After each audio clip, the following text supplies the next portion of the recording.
Baş verən qiyamət əlamətlərindən bəziləri. İkinci hissə. Hündür binaların inşa edilməsi.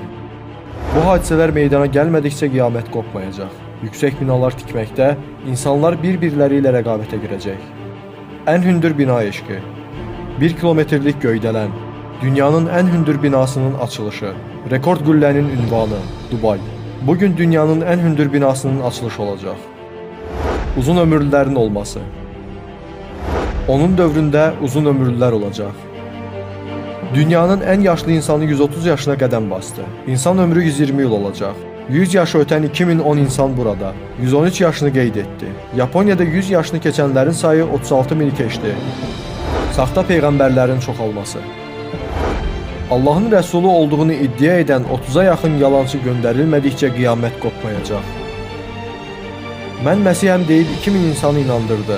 Saxta peyğəmbərin önündə səcdə etdilər. Saxta Məsihin ardıcılları axtarışda.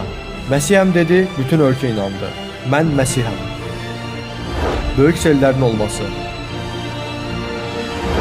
Evləri xaraba qoyan güclü yağışlar yağmayınca qiyamət qopmaz.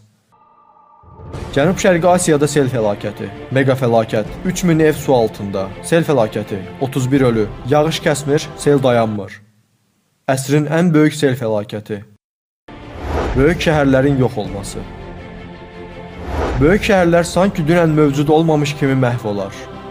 Hiroşimaya atılan atom bombasından sonraki vəziyyət. Məhv olan şəhərdə Katrina dayandı. Xaos başladı. ABŞ-da qasırğa fəlakəti. Bir şəhər məhv oldu. Tornado şəhəri yox etdi.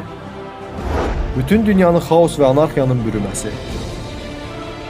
Dünyada hərc-mərclik baş alıb getdikdə, fitnələr zühur etdikdə, yollar kəsildikdə, bəziləri bəzilərinə hücum etdikdə.